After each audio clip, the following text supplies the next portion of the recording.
Hello रिया, कैसे हैं आप लोग सभी के सभी। एक बार फिर से आप सभी का स्वागत है आपके अपने यूट्यूब चैनल विजन बैंकिंग पे। उम्मीद है सभी अपने घर में सेफ होंगे, सुरक्षित होंगे और आप सभी की तैयारी बहुत ही शानदार तरीके से चल रही होगी। इस सेशन में आपके साथ डिस्कस करेंगे complete road map for RRB PO RRB clerk 2024 examination. That means अगर आप आरआरबी पीओ आरआरबी क्लर्क 2024 की तैयारी कर रहे हैं तो आपके पास एक कंप्लीट स्ट्रेटेजी क्या होनी चाहिए, आपकी प्लानिंग क्या होनी चाहिए, किस तरीके से आपका कंप्लीट रोड मैप होना चाहिए सो दैट कि आप अपना goal this year he complete कर पाओ, 2024 में आपका गोल कंप्लीट हो पाए, पहला ईयर आपका हो और आप सिलेक्शन के साथ इस ईयर को एंड कर रहे हो। या फिर अगर आप लास्ट ईयर से भी तैयारी कर रहे हो तो आपने क्या क्या चीज़ें गलतियां करी, कहाँ पे आपको क्या चीज़ें कवर अप करने की ज़रूरत है, उन सारी चीज़ों को इस सेशन में डिटेल में डिस्कस कर रहे होंगे। सबसे पहले जब भी हम किसी एग्जामिनेशन की तैयारी कर रहे होते हैं तो क्या क्या पॉइंट्स हमारे लिए जानना ज़रूरी है उस पर बात कर लेते हैं। तो सबसे पहले understand the exam pattern and syllabus कि एग्जाम पैटर्न है क्या, उसका सिलेबस क्या है, किन किन चीज़ों पर फोकस करनी चाहिए। नेक्स्ट जो आता है क्रिएट स्टडी प्लान। अब मान लो हमने एग्जाम पैटर्न कवर कर लिया, पता चल गया, सिलेबस पता चल गया, अब उसके अकॉर्डिंग हमें क्या करनी चाहिए, एक स्टडी प्लान क्रिएट करनी है। फिर हमारे पास स्टडी मटेरियल्स क्या क्या होनी चाहिए, किस स्टडी मटेरियल से हम करें जो कि एग्जाम पॉइंट ऑफ व्यू से टू द पॉइंट हमें सारी चीज़ें बता रहा होता है। फोकस ऑन बेसिक्स, बेसिक करना है। फिर हमें level wise L1 L2 L3 पे कवर करना है। Practice regularly and last but not the least mock test and previous year paper. अब ये पॉइंटर्स है जिसपे हमें जब भी हम किसी एग्जाम की तैयारी कर रहे होते हैं तो हमें इन सारी चीज़ों पे ध्यान देना चाहिए। अब एक एक करके point two point RRB PO RRB clerk के पॉइंट ऑफ व्यू से अगर देखें तो हमारे लिए क्या कैसे ज़रूरी है, सारी चीज़ें डिटेल में डिस्कस करेंगे। सबसे पहले बात कर लेते हैं understand the exam pattern and syllabus. सबसे पहले आरआरबी पीओ आरआरबी क्लर्क के कुछ प्रोज एंड कॉन्स को देख लेते हैं। आप सभी को पता है कि 2024 में जो जितने भी बैंकिंग एग्जाम्स होते हैं, एक आरआरबी पीओ आरआरबी क्लर्क का होता है, फिर आपके पास आईबीपीएस पीओ आईबीपीएस क्लर्क आता है, एसबीआई पीओ एसबीआई क्लर्क आता है, फिर अदर इंश्योरेंस एग्जामिनेशन भी है, आरबीआई ग्रेड बी भी है, आरबीआई असिस्टेंट भी है, एलआईसी का पेपर्स होता है, बहुत सारे पेपर्स हैं। तो अगर generally RRB PO RRB clerk की देखा जाए तो इसके प्रोज एंड कॉन्स क्या क्या है। सबसे पहले गवर्नमेंट जॉब है, आप सभी को पता है, तो जॉब सिक्योरिटी सबसे इंपॉर्टेंट है। और अगर आप मिडिल इनकम फैमिली से आते हैं ना तो सबसे इंपॉर्टेंट हमारे पास जॉब सिक्योरिटी होती है। Growth opportunity. अब इसमें ग्रोथ अपॉर्चुनिटी से कहने का मतलब क्या है कि यहाँ पे आपके प्रमोशंस जो होते हैं ना कंपैरेटिवली नेशनलाइज बैंक से या फिर एसबीआई की बात करो तो वहाँ से ईजिली होते हैं। दैट मीन्स अगर आप एज अ पीओ ज्वाइन कर रहे हो तो आपको स्केल 1 आप में हो, स्केल 2 जाने के लिए आपके पास 2 साल का एक्सपीरियंस होना चाहिए। अगर आपके पास 2 साल का एक्सपीरियंस है दैट मीन्स आप डायरेक्टली एग्जाम में बैठ सकते हो स्केल 2 के लिए। और अगर 5 साल का एक्सपीरियंस आपके पास है तो आप स्केल 3 के लिए भी अपीयर हो सकते हो। वहीं अगर आप प्रमोशंस के थ्रू जाओगे, मतलब एक्सपीरियंस के थ्रू प्रमोशन ले रहे हो, तो यही आपको 2 साल का एक्सपीरियंस जो आप स्केल 2 बनने में आपको कम से कम 5-6 साल लग जाएंगे, स्केल 3 बनने में आपको 10-12 साल लग सकते हैं। बट यहाँ पे डायरेक्ट एग्जाम के थ्रू आप क्वालिफाई कर सकते हो। Next is rural posting. अब ये किसी के लिए प्रोज भी हो सकता है और ये किसी के लिए भी कॉन्स भी हो सकता है। क्यों? बहुत सारे ऐसे लर्नर्स होते हैं जो अपनी रूरल एरियाज़ में ही जॉब करना चाहते हैं due to their family circumstances. बहुत सारे ऐसे भी लोग होते हैं जिनको लगता है कि भैया कहीं पे भी जॉब लग जाए, बस जॉब लग जाए। तो ये नेक्स्ट कॉम्पिटिटिव सैलरी। आप अगर सैलरी की बात करोगे तो 50,000 50 टू 54 के बीच में आपका इन हैंड सैलरी बन रहा होता है, डिपेंड करता है बैंक टू बैंक, बट ये आपका एवरेज होता है 52 टू 54 के इन हैंड सैलरी आपकी बनती है। ठीक है, वही अगर नेशनलाइज बैंक की बात करोगे तो यहाँ से 4-5 हज़ार ज़्यादा होते हैं, बट वहाँ पे वर्क प्रेशर भी बहुत ज़्यादा होता है। अब बात कर लेते हैं कॉन्स की। कॉन्स में क्या क्या? Rural posting. अभी बताते हैं कि बहुत सारे लोगों के लिए रूरल पोस्ट, मान लो कि कोई ऐसा स्टूडेंट है जो दिल्ली का, वो हमेशा से दिल्ली में रहा, बट दिल्ली में तो आरआरबी की नौकरी नहीं होती है, उसको जाना पड़ेगा कहाँ पे, यूपी जाएगा, जिस भी स्टेट में जाएगा वहाँ पे रूरल पोस्टिंग उसको देखने को मिलेगी। तो यहाँ पे थोड़ा सा इश्यू क्रिएट होता है। वर्कलोड एंड स्ट्रेस किस मैटर में होता है कि जब मान लो आप किसी भी ब्रांच में बैठो तो वहाँ पे ज़्यादा एजुकेटेड लोग नहीं आएंगे, आपको बहुत ऐसा मतलब रिमोट रूरल एरियाज़ मिल गया तो वहाँ पे आपको बहुत सारी चीज़ें स्कीम समझाने में टाइम लगेगा लोगों को, कोई आपके पास पॉलिसीज़ है उसको बताने में बहुत ज़्यादा टाइम लगेगा। नंबर ऑफ अगर आप बोलोगे कस्टमर तो कंपैरेटिवली कम आएंगे अर्बन एरिया से, बट वहाँ पे प्रेशर आपका ये ज़्यादा रहेगा कि वहाँ पे चीज़ों को समझाने में आपका ज़्यादा टाइम किल हो रहा होगा। नो अदर अपॉर्चुनिटीज़, ये मैंने एक एक्स्ट्रा चीज़ ऐड ऑन करी। क्यों?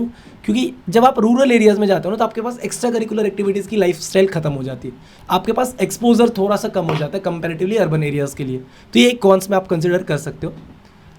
Now come to the point कि भैया आरआरबी पीओ आरआरबी क्लर्क का एग्जाम पैटर्न क्या होता है। तो सबसे पहले प्रीलिम्स की बात कर लेते हैं। पहला एग्जाम होगा pre, next mains, third interview. Interview सिर्फ और सिर्फ पीओ के लिए होता है। वहीं क्लरिकल के बारे में बात करोगे तो आरआरबी क्लर्क में आपको एक एग्जाम देना पड़ता है, that is LPT. That means अगर आप उस स्टेट से नहीं हो या फिर अगर आपके पास 10th बोर्ड में उस स्टेट की लोकल लैंग्वेज की आपने एग्जाम नहीं दी हुई है तो आपको एक LPT देना पड़ेगा, लैंग्वेज प्रोफिशिएंसी टेस्ट, जिसके थ्रू आपको न्यूज़पेपर पढ़ा जाएगा, एक RC दे दी जाएगी कि भैया इसको सॉल्व करो उस पर्टिकुलर लैंग्वेज में जो कि उस स्टेट का ऑफिशियल लैंग्वेज है। ठीक है, नेक्स्ट, अब प्रीलिम्स का स्ट्रक्चर क्या होता है, किस तरीके से आपको क्वेश्चन पूछा जाता है। प्रीलिम्स में आपके 2 सब्जेक्ट पूछे जाएंगे। फर्स्ट इज क्वांट, 40 नंबर्स के क्वेश्चन पूछे जाएंगे, 40 क्वेश्चंस भी होंगे 40 नंबर्स के। रीजनिंग में 40 क्वेश्चन 40 नंबर्स के, दैट मीन्स टोटल 80 मार्क्स के क्वेश्चन आपके पूछे जाएंगे। कंबाइंड टाइम होता है 45 मिनट्स का। ये सिमिलर है PO और क्लर्क का, दोनों का पैटर्न सेम ही होता है। PO में भी आपको 40 क्वेश्चन 40 नंबर्स, क्लर्क में भी। यहाँ पर रीजनिंग का स्पेलिंग थोड़ा सा देख लेना है ना, RESONINGO, 40 question 40 numbers. Combined time आपको मिलता है 45 मिनट्स का। वही मेंस की बात कर लेते हैं। क्वांट में 40 क्वेश्चन 50 मार्क्स 1.25 का होता है। रीजनिंग में 40 क्वेश्चन 50 मार्क्स। इंग्लिश या हिंदी, यहाँ पे एक अपॉर्चुनिटी होती है जो कि रूरल एरियाज के लोग होते हैं, जो जिनकी इंग्लिश बहुत ज़्यादा वीक होती है, आपके पास ऑप्शन होता है कि आप हिंदी चूज़ कर लो। 40 क्वेश्चन आएंगे 40 नंबर्स के आएंगे, वेदर आप इंग्लिश चूज़ करो या फिर हिंदी चूज़ कर लो, दोनों में से एक ही चूज़ कर सकते हो, 40 नंबर्स के आएंगे। GA 40 question 40 marks. कंप्यूटर यहाँ पे एक एक्स्ट्रा एड ऑन होती है, 40 क्वेश्चन 20 मार्क्स, मतलब ईच क्वेश्चन 0.5 मार्क्स के आपको देखने को मिलेंगे। क्वांट में आपको ईच क्वेश्चन 1.25 मार्क्स के मिलेंगे। रीजनिंग की बात करोगे तो 1.25 के मिलेंगे। इंग्लिश या हिंदी में 1 के मिलेंगे। जनरल अवेयरनेस में आपको 1 के मिलेंगे। वहीं कंप्यूटर में 0.5 के मिलेंगे। और यहाँ पे आपको कंबाइंड टाइम जो मिलेगा 120 मिनट्स का, दैट मीन्स 2 आवर्स का आपके पास कंबाइंड टाइम होगा यहाँ पे। ठीक है, नाउ स्टडी मटेरियल्स। अब पहले तो हमने किस किस टॉपिक पे बात कर ली उसके बारे में बात कर लें एक बार, कि देखो सबसे पहले मैंने आपको क्या क्या चीज़ें इधर कवर करा दी हैं, कि देखो क्या क्या चीज़ें, अंडरस्टैंड द एग्जाम पैटर्न समझ लिया, सिलेबस समझ लिया। अब आपको एक कंप्लीट स्टडी प्लान बनानी है। मैं आप सभी के लिए ना, मैं एक वीडियो अलग से लेकर आऊँगा जिसमें आपको टू डू लिस्ट एक दे रहा हूँ कि आपको किस सब्जेक्ट के लिए क्या क्या करनी चाहिए स्पेशल, और अलग से मैं आपके पास quant, reasoning, English, current affairs और कंप्यूटर का एक अलग प्रॉपर, हर सब्जेक्ट का प्रॉपर किस तरीके से आपकी तैयारी होनी चाहिए, उस पर तो सिलेबस अलग से आपके एक वीडियो लेके आऊँगा ही आऊँगा। तो एक स्टडी प्लान होना चाहिए, मतलब आपका एक टू डू लिस्ट होना चाहिए। बात करते हैं स्टडी मटेरियल्स क्या होनी चाहिए भैया। स्टडी मटेरियल्स के लिए आपके मैं इसमें पूरी फ्री बात कर रहा हूँ कि क्या होनी चाहिए। देखो क्वांट और रीजनिंग के बारे में बात करते हैं। क्वांट के लिए आप कुछ जैसे विजन बैंकिंग, जो अपना चैनल है, इसको फॉलो कर सकते हो। इसमें मैं विशाल मिश्रा आपको पढ़ा रहा हूँ। तो learning capsule, Harshal Agarwal sir आपको क्वांट पढ़ा रहे हैं। Study fight, Ashish Arora sir है। Career definer, Kaushik Mohanty sir. Bankers way पे आप देख सकते हो अरुण सर को। तो आप इनमें से ज़रूरी नहीं कि आप सबको फॉलो करो, आप किसी न किसी एजुकेटर को पहले से फॉलो करते हुए आ रहे हो। हर कोई अपने फील्ड में बेस्ट है ना, तो आप किसी को भी फॉलो करते आ रहे हो, आप उनको ही कंटिन्यूसली फॉलो करो, बट बिल्कुल बेसिक से तैयारी करो। अभी आपके पास टाइम है, जून में आपका नोटिफिकेशन आ रहा होगा और अगस्त में आपका पेपर हो रहा होगा, तो अभी से टाइम है, बिल्कुल फ्रेश से स्क्रैच से स्टार्ट करो। जिस भी एजुकेटर के साथ आप जा रहे हो, एंड प्री से स्टार्ट करो। लेवल 1 पहले बिल्कुल बेसिक पे जाओ, फिर L1 पे जाओ, फिर L2, लेवल 2 और level 3, that means mains level तक फिर उसको कवर करो। ठीक है, वही इंग्लिश, वही अगर रीजनिंग की बात करोगे, बैंकिंग क्रॉनिकल के लिए आप अंकुश लांबा सर को देख सकते हो। अड्डा 247 पे कौशिक मोहन, अड्डा 247 सौरभ सर करके एक टेक्स्ट बुक पे एक मैम है। स्टडी नीति पे आपको मैम पढ़ा रही होती है। आर्ट ऑफ रीजनिंग में संजय सर आपको पढ़ा रहे हैं। आपको जिसकी भी, मैं अगेन वही चीज़ बोलूँगा, आप ये मत कंसिडर करो कि मैंने इस वीडियो में सबका नाम बताया तो आप सबको फॉलो करो।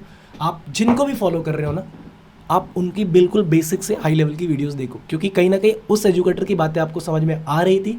That is the only reason आपने उनको कंटिन्यूसली फॉलो करा था। तो अगर अभी तक फॉलो करते हुए आ रहे हो तो उन्हीं को फॉलो करो।